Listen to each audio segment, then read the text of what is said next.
A las muy buenas, domingueros. Bienvenidos al Toro por los Cuernos. Y hoy un tema histórico, Fernando Parladé.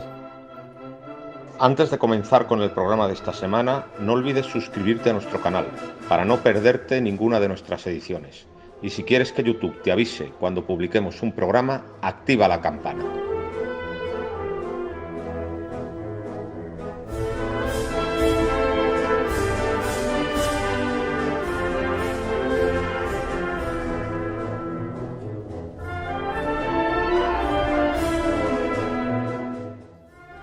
A las muy buenas, domingueros. Bienvenidos al Toro por los Cuernos. Hoy vamos con un tema histórico y por eso ha venido nuestro gran amigo Víctor Pérez López a hablar sobre Fernando Parladé, porque se da la circunstancia de que Víctor Pérez López conoce muy bien al personaje, porque en el año 2006 escribió un librito sobre Parladé en el aula taurina de un opúsculo de una conferencia, vamos.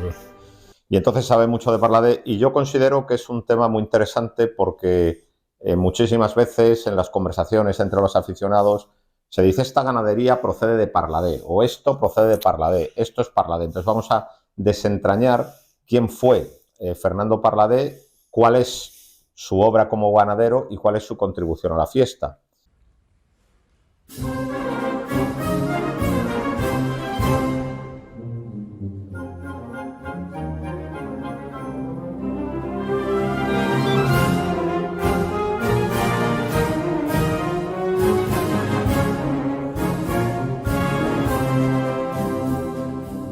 Tú fíjate esto, te voy a contar una cosa que no sabes. Yo he hecho pasillo en Madrid. Oye, tú has toreado mucho en Perú, ¿qué nos puedes contar de Perú? Bueno, puedo contar que aquello es una aventura. Aquello es desde que llegas y pisas el aeropuerto de Lima, es estar en el filo de la navaja constantemente. Y como digo, los toreros de ese aire vertical, de ese aire de ciprés, pues siempre me han gustado mucho, que son toreros que muchas veces han sido tachados de fríos. Su toreo quizá es demasiado, ¿cómo decir?, demasiado geométrico, demasiado lineal, sin la voluptuosidad de la línea curva, pero a mí son toreros que me han encantado. Y dentro de mis debilidades, sobre todo tengo dos, que son Joaquín Bernado y José Fuentes.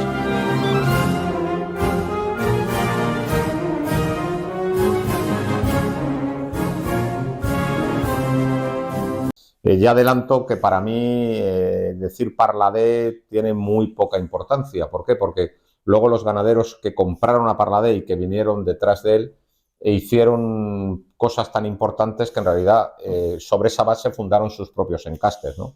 Entonces es más apropiado hablar de encaste Domecq, encaste Núñez, encaste Atanasio que de encaste Parladé. Pero bueno, es un personaje muy interesante y entonces vamos a hablar con Víctor. Además, con respecto a él, también existen muchas ideas que no son ciertas. Hay gente que le considera un tratante, no lo era. Hay gente que le considera un ganadero trascendental en la historia del toro de Lidia, tampoco, porque tuvo la ganadería muy poco tiempo. Entonces vamos a ver verdaderamente quién era Fernando Parladé. ¿Quién era Fernando Parladé? Pues Fernando Parladé era de origen malagueño, cosa que no se sabe, pero siempre se cree que era sevillano, ¿no? Él era malagueño y malagueño eran sus orígenes, además, con orígenes, su abuelo, o sea, Pablo Parladé, era catalán. Bueno, hubo muchísimos catalanes que fueron a Andalucía a emprender negocios. Y se fue a Málaga, y después su otra abuela se llama Sánchez de Quirós, esa era peruana. Era peruana, de aquellos peruanos que después de la independencia del Perú volvieron a España. Seguramente sus padres volvieron a España.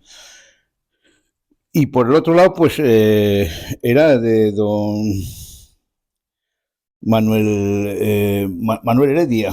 Era sobrino de... Era sobre Manuel Agustín Heredia. De Manuel Agustín Heredia, que era el gran prócer... No, sobrino no, era nieto de Manuel Agustín, que es el gran prócer malagueño el gran prócer del capitalismo andaluz del siglo XIX. Sí, sí. Que, por cierto, abriendo un paréntesis, ¿tú sabes por qué tantos gitanos se apellidan Heredia? Sí, claro. Precisamente por esto. Por él, porque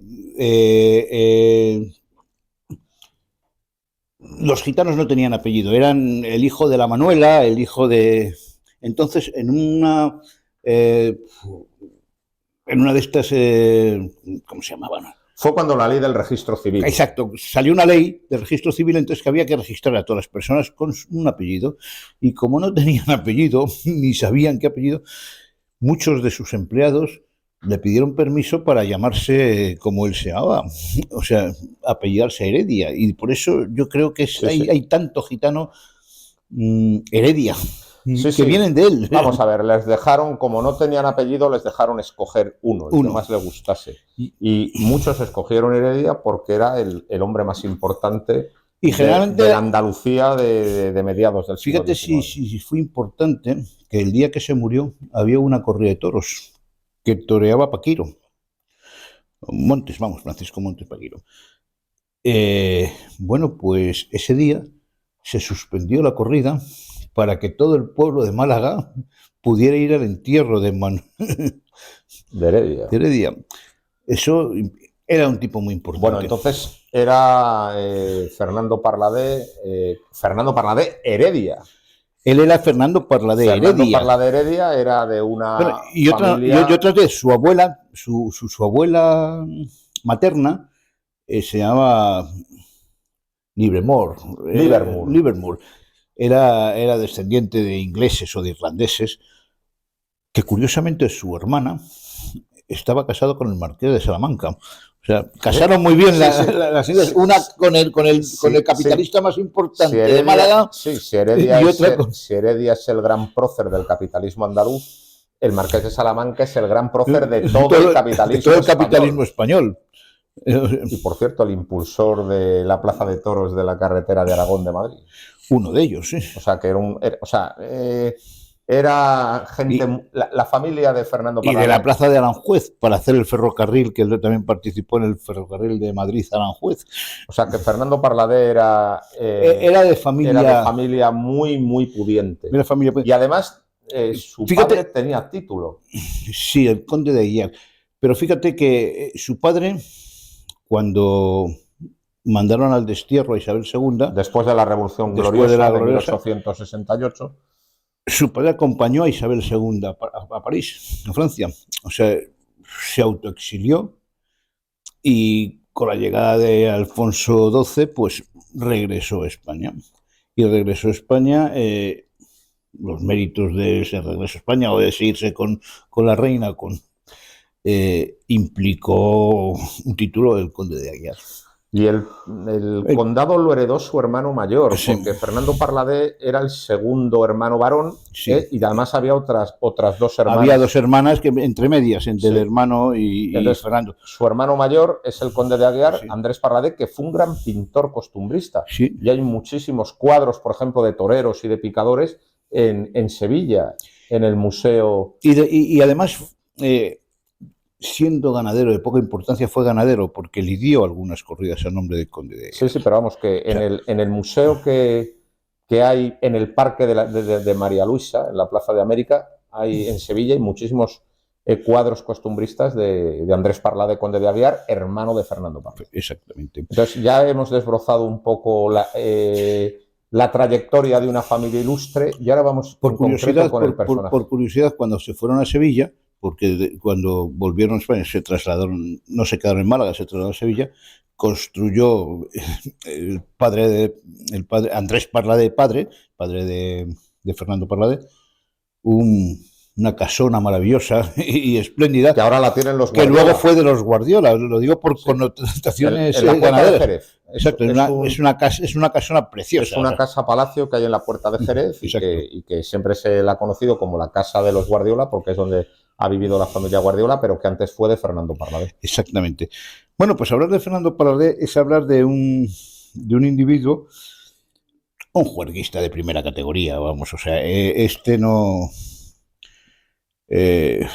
no había noche ni día que no estuviera en cualquier sarao de la capital sevillana. Y entre los muchos días que estaba con todo tipo de gente, tenía muy buena relación con Conchi Sierra, con Fernando de la Conchi Sierra, eran muy amigos. Y bueno, pues en una de estas salidas nocturnas fueron al teatro, se llama Portela, creo, el Teatro Portela, Teatro Circo Portela. El circo y el teatro están directamente unidos en aquella época y había una serie de señoritas, no sé si ligeras de ropa o no, pero bueno, he de suponer que hacían ejercicios en bicicleta, que se llamaban Bicycle Riders. Pero que a pesar del nombre inglés del grupo, eran italianas. Eran italianas, eran dos italianas que, bueno, pues era la sensación del espectáculo, ¿sabes? Y una se llama Natalia Barrambini, nunca me sale el nombre, Natalia Barrambini. Y otra Celsa Fonfrede. Y la otra era doña Celsa Fonfrede, que luego fue doña Celsa.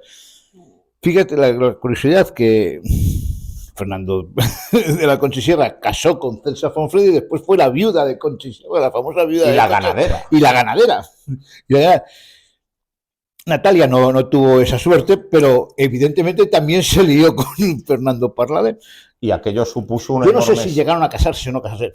Es verdad que esta señora de una anterior relación tenía una hija que vivía en Italia. Pero de aquella relación, vamos, fue absolutamente escandalosa en toda la sociedad Era lo que te iba a sevillana, decir. ¿no? Yo no sé si se llegó a casar con ella, Parladé, pero fue un auténtico escándalo. Fue un escándalo total. Muy puritana sociedad sevillana, pues ver a Parladé paseando a estas señoritas por toda Sevilla en una calesa enorme, claro, conducida por unos cocheros negros vestidos de amarillo. Es que manda huevo, un enorme escándalo. Y además otra cosa, por lo visto, cada noche Concha y Sierra y Parladé competían por ver quién regalaba a su italiana la joya más espectacular y más cara. Claro, ahí se estaban sentando las bases del desastre posterior, es decir, estaba empezando a labrarse su ruina. Claro, el desastre fue permanente, o sea, yo creo que su vida disipada y gloriosa en ese sentido, bueno, pues le llevó a la ruina permanente, o sea, era un tipo muy particular. Fíjate, ¿a qué ganadero se le ocurriría qué color tú elegirías para una divisa si fueras un ganadero normal? Pues cualquiera. Él eligió el que eligió amarillo. O sea, con eso demuestra un poco que siempre iba contracorriente. Tipo que mientras todos los ganaderos iban con su sombrero, él en los tentaderos iba con un bombín y bastón. Sí. O sea, era un tipo muy peculiar en todo. Sí, es decir, era un tipo muy peculiar y contestatario ante la sociedad, permanentemente ante la sociedad de aquella época. Y bueno, entonces vamos a empezar a lo que es su vida ganadera, ¿no? A lo que es su vida ganadera, que es muy breve, porque sí. Tiene la ganadería 10 años, concretamente de 1904 a 1914. Pero un detalle. Fernando Parladé tuvo dos ganaderías, no tuvo una, tuvo dos ganaderías. Sí, tuvo una anterior. Tuvo una de José Clemente. Que tuvo un fracaso terrorífico en Sevilla. No, es que nada más comprar la ganadería, que la compró, él heredó en 1902. Y heredó un par de cortijos y bastante dinero y tal. Un gran patrimonio heredó. Un patrimonio. Fíjate, eran muchos hermanos, pues se repartió y él recibió un patrimonio que no era pequeño. Y claro, yo creo que lo primero que hizo es comprarse una ganadería. Y en esta ganadería, que era de González Nandín, me parece, originaria de González Nandín. Lo de González Nandín era muy duro y muy temido por los toreros. Sí, pues eso es lo que compró con origen González Nandín. Y se presentó en Sevilla en 1903, en julio de 1903, me parece, se presentó en Sevilla. El desastre es monumental. De los 6 toros foguearon a 4. O sea, fue un desastre total. Fue tal el desastre que decidió dar boleto a la ganadería. No sé si la llevaría al matadero o la vendería por partes o lo que sea. Entonces se deshizo de esa primera ganadería. Pero bueno, al año siguiente vio la posibilidad de comprar la mitad de la ganadería de Ibarra. Habría que precisar lo que era la ganadería de Ibarra. Bien. Eduardo Ibarra tampoco estuvo mucho tiempo de ganadero.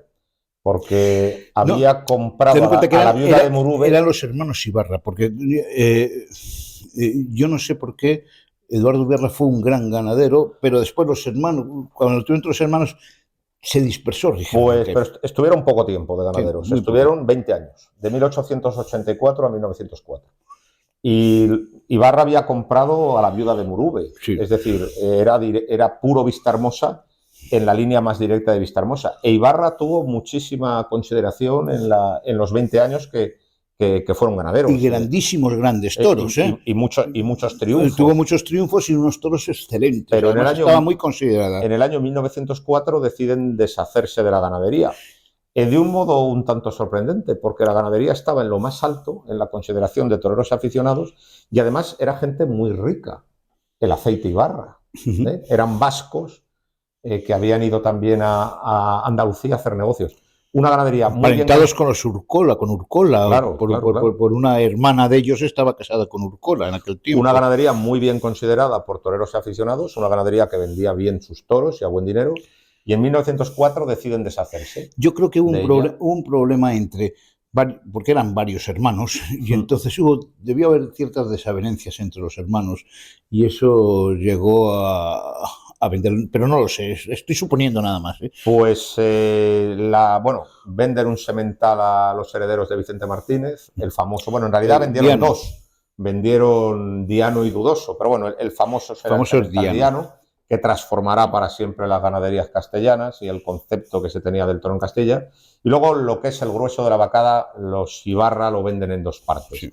Una va a parar al conde de Santa Coloma. Bueno, en realidad el negocio lo hizo Fernández Peña. Fernández Peña, que era el administrador. Era el administrador.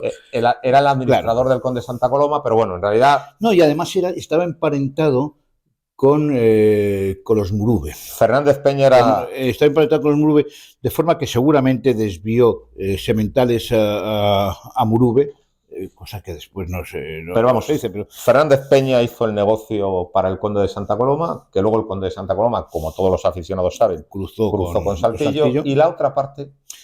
la compró Fernando Parladé. De Eduardo Ibarra la compra Fernando Parladé. La compra se hace en 1904. Y costaba aproximadamente unos 400 vacas. Lo primero que hace es una retienda escrupulosa, Parladé. Sí, porque después de la experiencia que tuvo con la anterior ganadería, dije, a mí no me pillan en otra.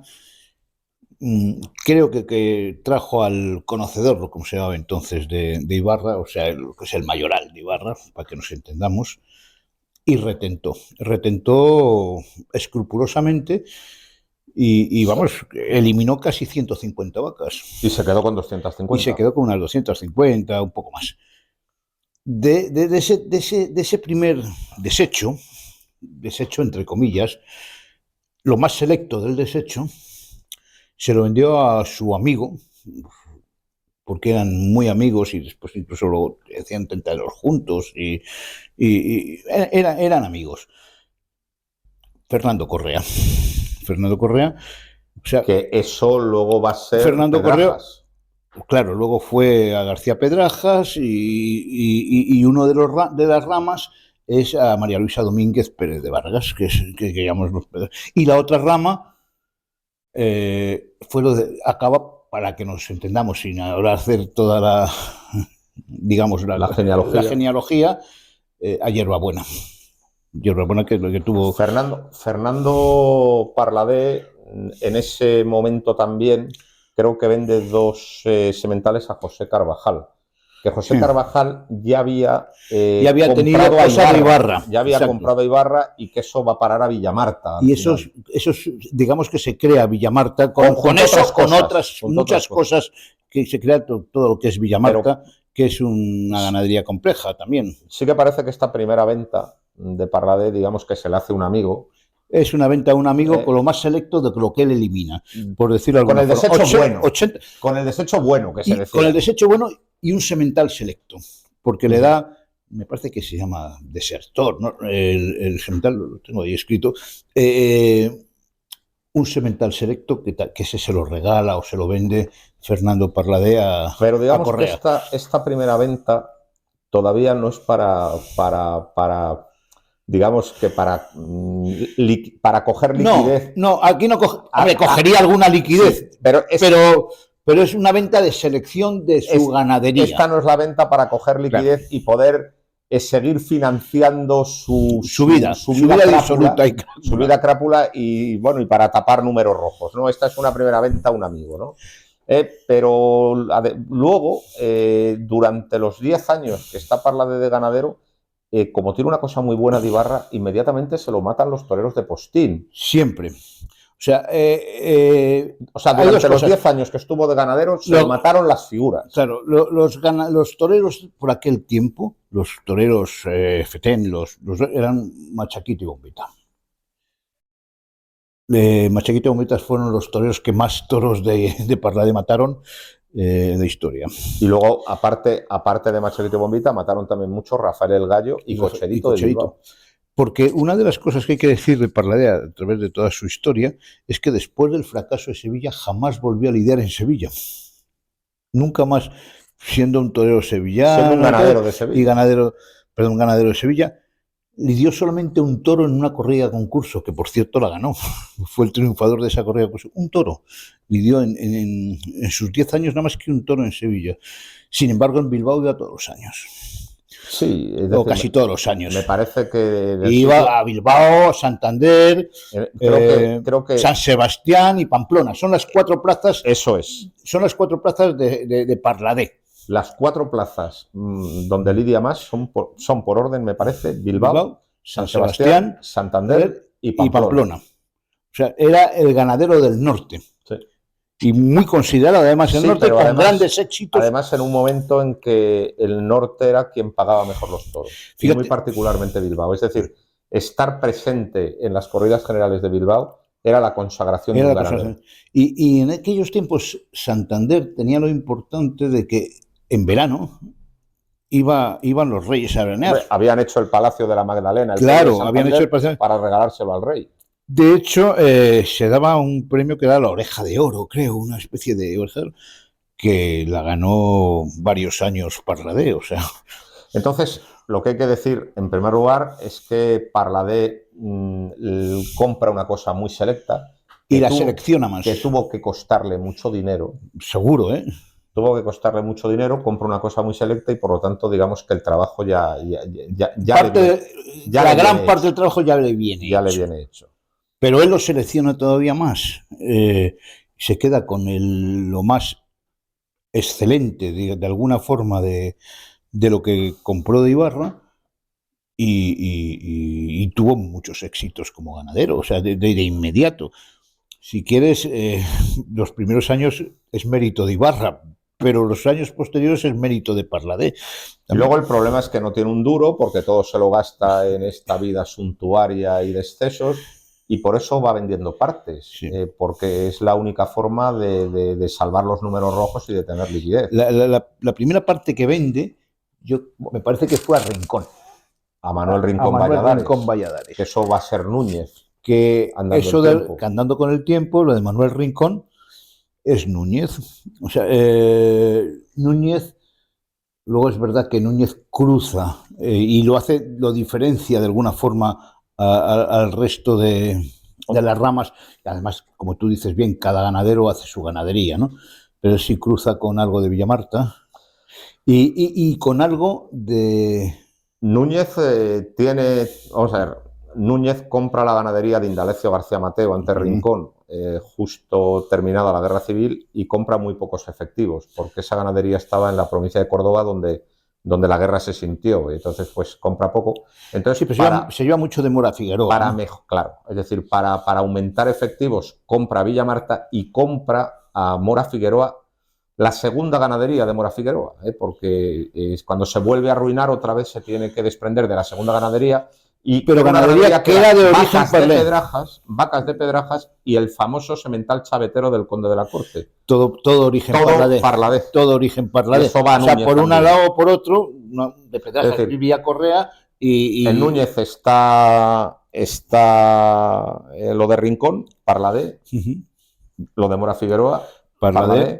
Y Villamarta, que tiene algo que no es Parlade, pero también tiene Parlade. Está relacionado con Parladé a través de José Sobre Carvajal. todo, yo creo que todos los sementales eran de Parladé y las vacas eran de diversas procedencias, también incluidas Entonces, Parladé. digamos que Núñez es también muy Parladé. Lo que pasa es que luego, como tú has dicho, luego no hay ganadería, sino que hay ganaderos, y el toro de Núñez es un toro de autor. Claro, fíjate, Núñez hizo un toro muy particular y muy inconfundible. Fíjate que igual que Pedrajas es un toro muy serio, muy compensado, siempre...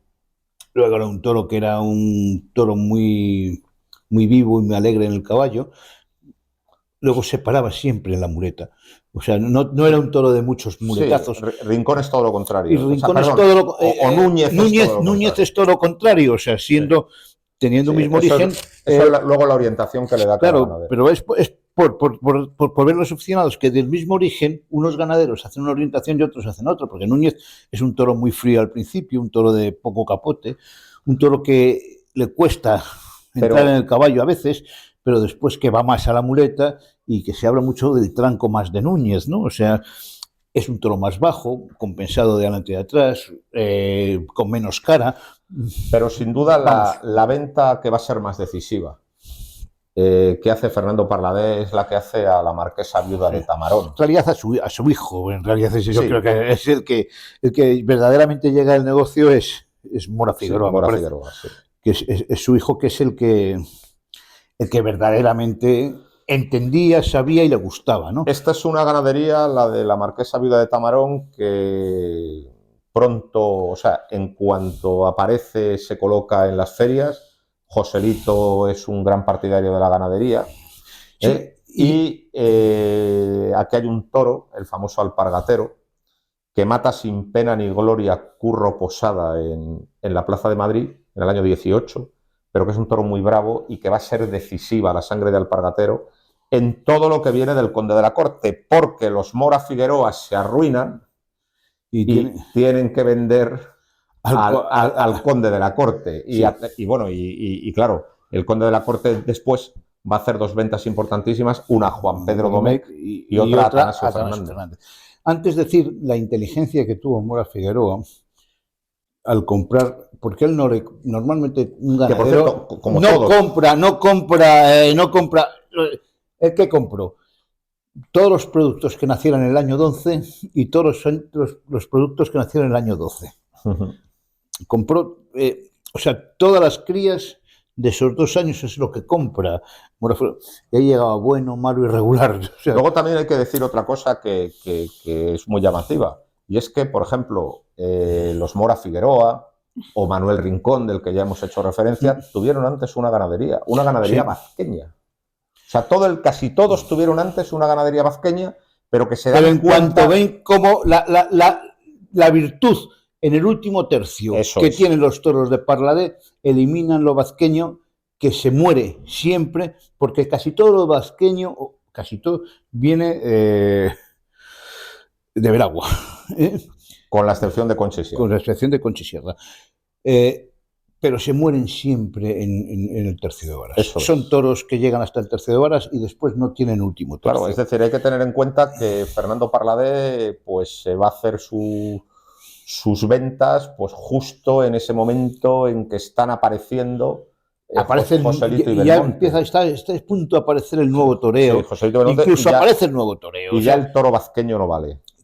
Porque todos o casi todos tuvieron algo vazqueño. Por ejemplo, otro que tuvo algo vazqueño antes de tener su nueva ganadería fue Villamarta también. Claro. Es decir, todos tienen una ganadería vazqueña y se dan cuenta a principios del siglo XX que esa ganadería vazqueña ya no les vale. Y no les vale porque se para en la muleta. Entonces todos empiezan a orientarse hacia el toro de Vistahermosa y muy en concreto hacia esto. Hacia Parladé o hacia Santa Coloma. Sí. O hacia Santa Coloma. Pero que también Vistahermosa. Y la tercera línea, que también es Vistahermosa, es Saltillo. No. Entonces, y la propia viuda de Murube. La propia viuda de Murube. Y Murube, claro. Fíjate, Contreras, que viene de la viuda de Murube, también tendrá muchas ganaderías. Claro, y además Contreras, ganadería preferida de los de Joselito y de muchos toreros de aquella época. ¿Pero por qué? El día que quería una cosa muy fácil, una de Contreras. Y sobre todo porque era la más chica. Eran chicos y además si eran mansos daba igual, porque fueron los primeros mansos de banderías negras que embestían luego la muleta. Sí, sí. Entonces no tenían problemas,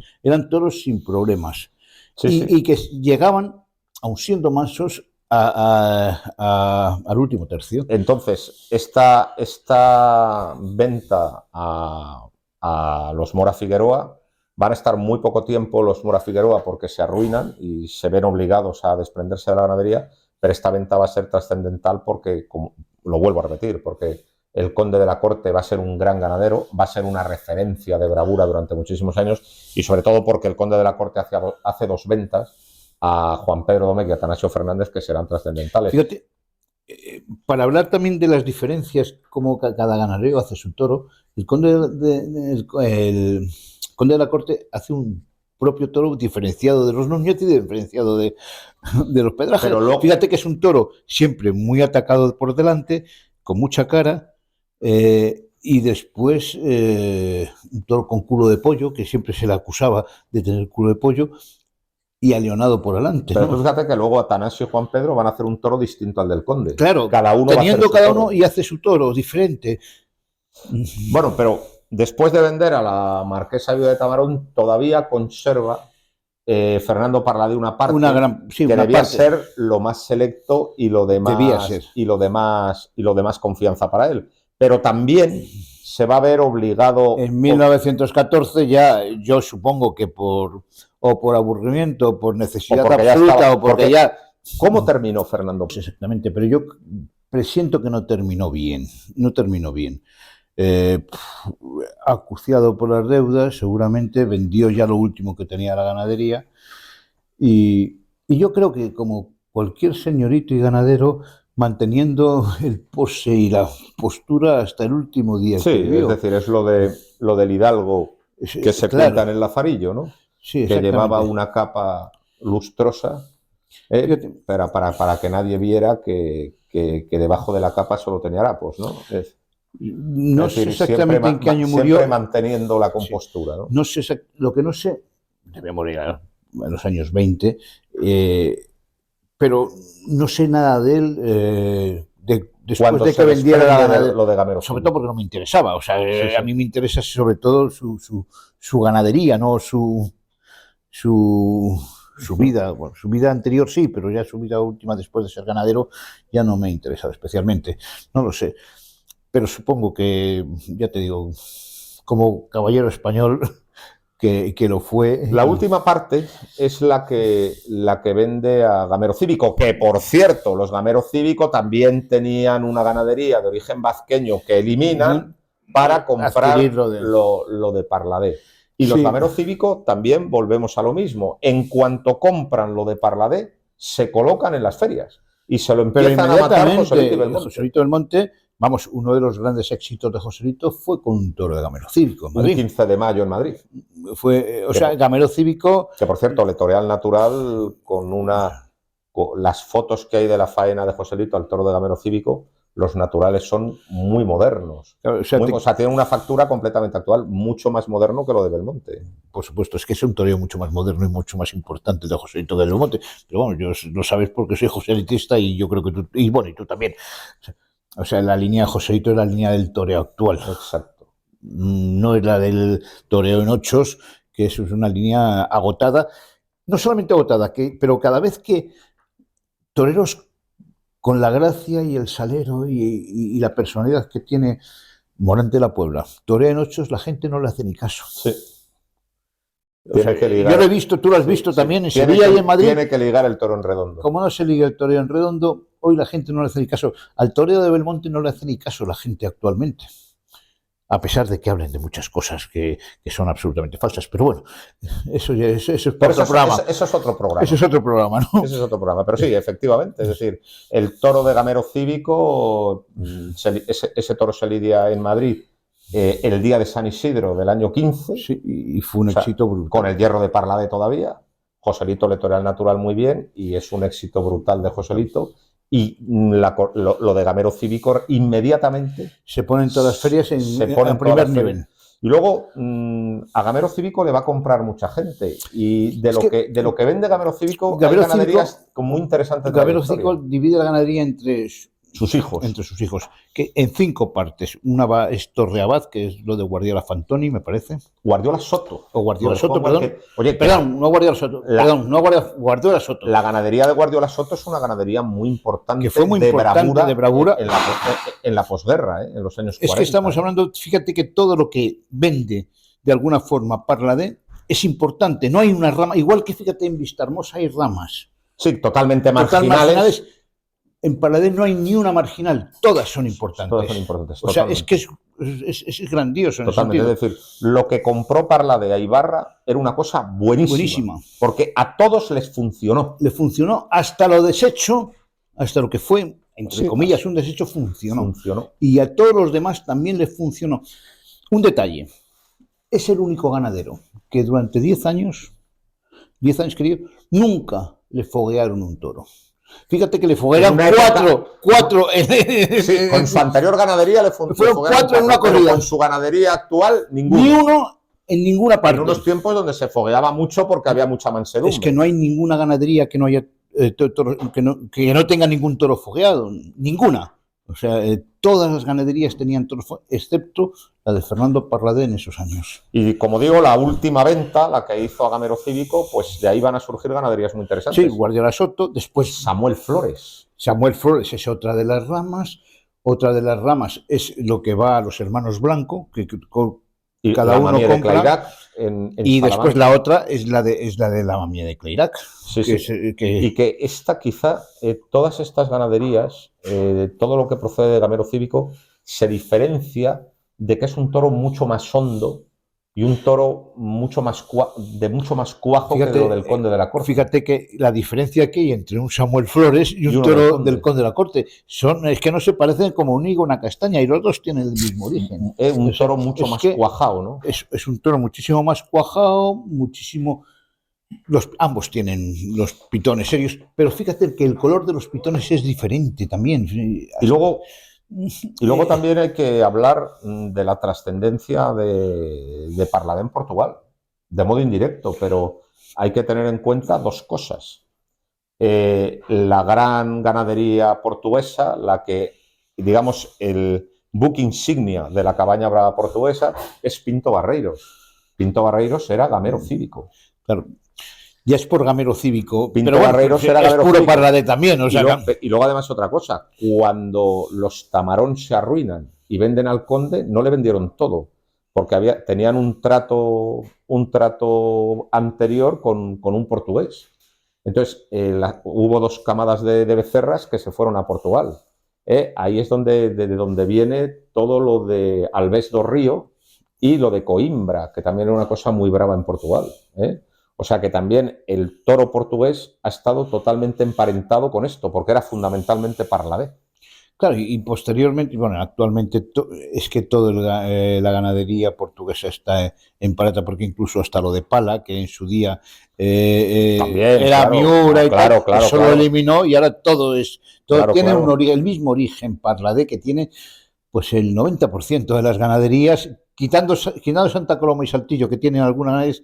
Casi todas las demás, excepto algunas excepciones, tienen el origen. Pero claro, o sea, la huella de Parladé es tan grande, o también sus ventas fueron tan extensas, que en realidad decir Parladé supone ahora no decir nada, porque los ganaderos que han venido después, sobre esa base, configuraron un toro distinto, su propio toro. Y además, Parladé no dio una personalidad distintiva a su toro porque no le dio tiempo. No le dio tiempo. Claro, por eso fíjate que cada ganadero que compra crea su propio su propio toro. Encaste. O sea, Pedrajas crea su propio encaste y su propio toro. Núñez, y su propia persona. Núñez ni te digo. Atanasio y Domecq. El toro de Samuel es inconfundible. El toro de Samuel es inconfundible. Lo era el de Guardiola Soto. Totalmente. El hierro Parladé, fíjate, se lo lleva Domingo Ortega.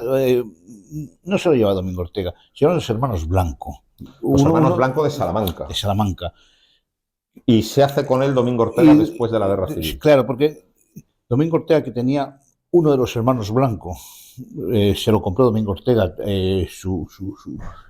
digamos, el 20% de la ganadería que vendieron los Gamero Cívico. y en la guerra se lo esquilmaron absolutamente. Fue eliminado totalmente. Yo me acuerdo. Pero después volvió a comprar al otro hermano, le compró la ganadería. Y ahí hay que hablar de otras dos personas. Es decir, Domingo Ortega hace todo con dos amigos suyos, que son Clemente Tasara y el Marqués de Albaida. Claro. Por cierto. Sobre todo Clemente Tasara, porque me parece que Ernesto Blanco fue a Clemente Tasara y Clemente Tasara es el que le pasa a los dos. El toro con el que toma la alternativa Manolete en la maestranza es de Clemente Tasara. Es Parladé puro. Y luego el Marqués de Albaida tenía mucho prestigio. El famoso toro amargoso que le tocó a Marcial Lalanda, era una ganadería muy brava. Bueno, pues esas, digamos que es un grupo de amigos que todos se decantan por el encaste Parladé de la última venta, es decir, de lo de Gamero Cívico. Y hacen ganaderías muy buenas. Entonces Domingo Ortega, que por cierto, no sé si sabes, que Domingo Ortega primero coqueteó con Coquilla. No lo sabía. Sí, cuando Paco Coquilla se arruina en los años 30, claro, Coquilla era Santa Coloma, ibarreño, de la línea Ibarra, y Coquilla era una cosa muy apreciada por las figuras. Digamos que era el toro más del gusto de las figuras en los años 30.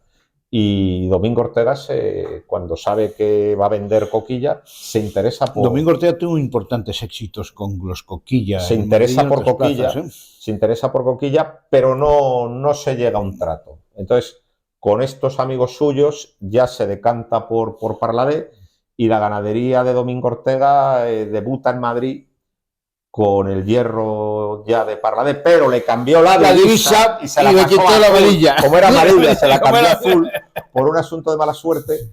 Se presenta Domingo Ortega en Madrid en el verano del 39 en una noviada trágica, porque su novillo Capirote mató al novillero Félix Almagro, le degolló, le dio una cornada en el cuello. Y luego Domingo Ortega fue ganadero pues hasta prácticamente hasta que se muere, hasta los años 80. Y yo me acuerdo que era una cosa, lo de Domingo Ortega, de mucha clase, pero con muy poca fuerza. Quizá por dos razones. Primero, porque la consanguinidad estaba muy presente. Estaba muy presente, porque él no cruzó con nada. Y luego también porque Domingo Ortega era torero. Y aunque era un torero muy poderoso, los toreros de modo irrefrenable van llevando su ganadería a la nobleza ayuna de raza. Y luego además también... Excepto Pepe Luis Vázquez, que tenía una cosa durísima. Que lo más duro que yo he visto, lo de Pepe Luis Vázquez era... Yo vi una, Yo vi una en el año 78, que por cierto... Lo de Vázquez Silva... Era Gamero Cívico. Era Gamero Cívico también. Lo que pasa es que lo cruzó con Santa Coloma, con Buendía, y fue explosivo el cruce. Explosivo. Por eso digo que menos ese torero que hizo la ganadería más dura que yo, una de las más duras que yo he visto. Domingo Ortega lo tenía muy justito, y entre otras cosas también, porque cada vez tentaba las becerras más chicas para torearlas él, cuando ya era mayor, y bueno, pues hay imágenes de Domingo Ortega toreando, muy mayor y tal. Entonces lo tenía muy débil, y eso se lo compra Domingo Hernández.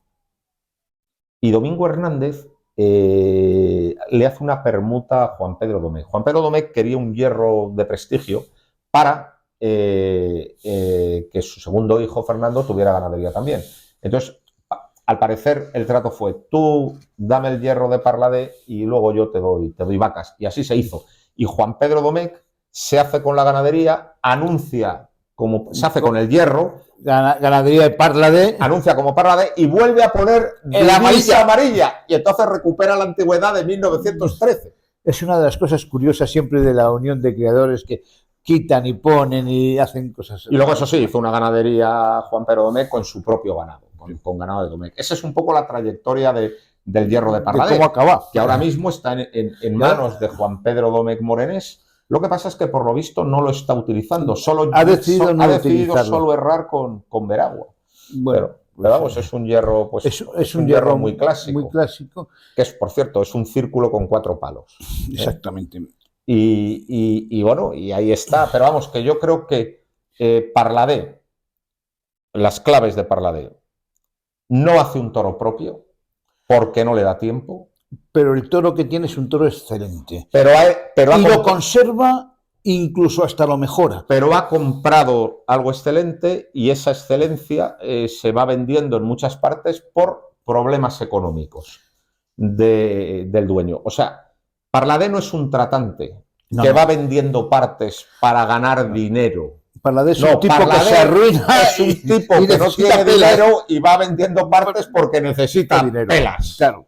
No, Es y eso. era serio, fíjate. Hay Pero una- eso, pero que tuvo una cosa de mucha calidad que permitió configurar muchos encastes. Por lo tanto, hablar de encaste Parladé es impropio porque los que han venido después han hecho un montón de cosas. Claro, y cada toro, fíjate que cada toro, cada parte de la ganadería que vendió ha creado un toro Ha diferente. creado un toro diferente. También es verdad que ahora cuando hablamos de Juan Pedro Domecq, que es una ganadería de muy largo recorrido, y que yo recuerdo, y tú he leído, que los primeros toros de Juan Pedro Domecq, que eran conde de la corte, no creas que lo querían todos los toreros, al revés. Era una ganadería de las que los aficionados decían, hombre, viene lo de Domecq, que es lo duro. Sí, sí, claro, claro. O sea, evidentemente. era la ganadería dura del Juan momento. Pedro Domecq y Díez era un ganadero con un toro muy encastado que ganaba premios en las ferias de Pamplona y Claro. de Bilbao y que los toreros de Postín lo mataban con reparos. Pero con preferían muchos otras. reparos. Pero lo que ha pasado un poco con Parladé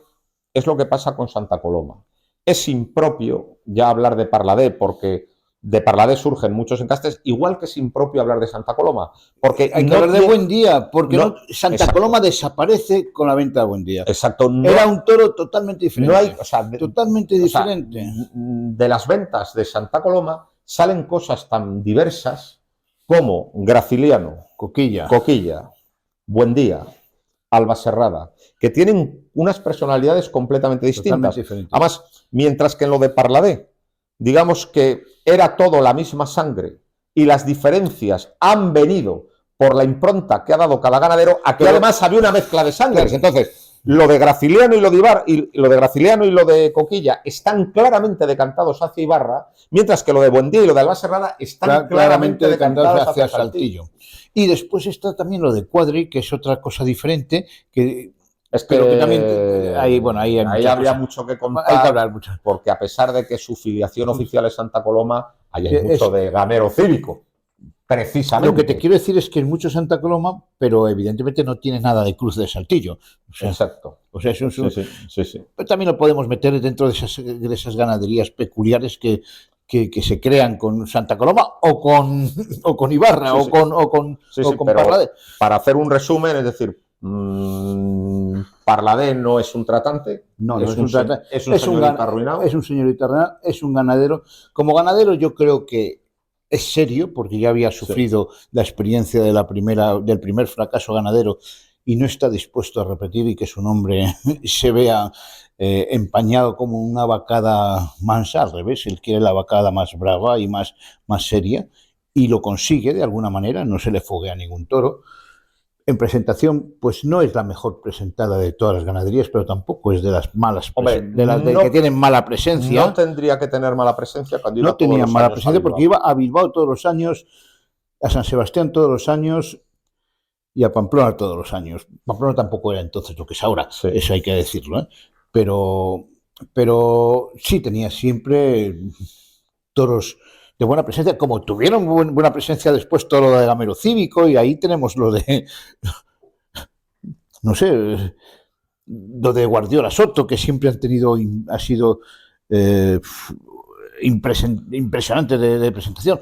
O ya no te digo lo de Samuel Flores actualmente, que es, O lo de Murteira Grave, o lo de Murteira Grave, que también que es. en un momento dado era fundamentalmente Guardiola Soto. Claro.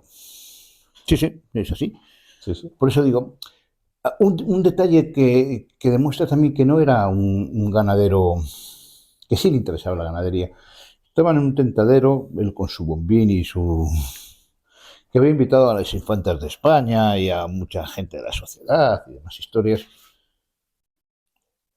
Las infantas y todos, pues como siempre en estos sitios, hablando de sus cosas. Sí, se atiende a la primera vaca, se atiende a la primera y a la segunda la vaca. segunda ya tal, y a partir de la tercera... Pues no hubo tercera vaca porque dijo, señores, a divertirnos que esto ya no va con ustedes. Es que es así. Cortó el tentadero y a divertirse. Yo lo he que quiero decir asistido, es que es así, es decir, es así. yo he asistido a muchísimos tentaderos que a partir de la tercera vaca, pues todas La gente esas se aburre. gentes invitadas, pero que no son muy aficionadas y tal, empiezan su tertulia particular en el palco. Efectivamente, cuando hay invitados, Lo aconsejable es un tentadero muy corto de 2 becerras nada más. Como máximo, o sea, porque ¿Es así? sí. Es así. Y ese es un detalle bueno, que sí le interesaba la ganadería. Que No, sí, no, y que la sí. tenían, y que A él le interesaba y además aspiraba a ser buen ganadero. El problema era la vida nocturna, que era muy cara. Era muy cara. Y la vida de señorito, pues es mucho más cara. Bueno, y esa es digamos que la imagen de Fernando Parladé, uno de los ganaderos, no me digo más importantes, que más suenan actualmente y que todo el mundo habla de toros de Parladé. Es muy curioso, ¿no? La referencia constante a Parladé cuando es una persona que solo tuvo la ganadería 10 años y que prácticamente influyó muy poco. Es decir, que verdaderamente... Pero lo que influyó positivamente. Sí, pero es muy escaso. Positivamente. Es muy escaso. De lo que recibió, ¿cuántos ganaderos reciben algo y lo malgastan? Lo malgastan por sus caprichos o por sus mala cabeza o por sus malos tentaderos. Es lo que recibió, y recibió también, entre ellas, al mayoral de... Sí, pero que Parladé, la línea y Parladé no hace un toro propio. Y eso lo podemos ver. No hace un toro propio. Lo podemos ver en sus ventas, que cada toro es... también es verdad que... Parladé simplemente compra lo de Ibarra, y es, digamos, quien lo esparce por el mundo por sus problemas económicos. Y son los que recogen esa siembra que va haciendo mientras va vendiendo, los que, digamos, que hacen un toro propio.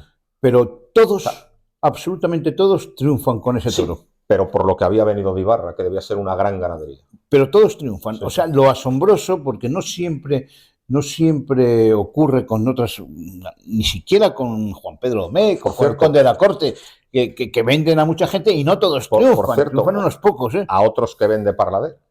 Los herederos de Martínez compran dos toros de Ibarra, que son el famoso Diano y Dudoso, pero luego compran otros dos a Parladé. Ramito y Vinagrero, que por cierto dieron bien también. Y Ramito dio muy buen juego. Dio muy bueno, sí. Pues claro, ahí se ve.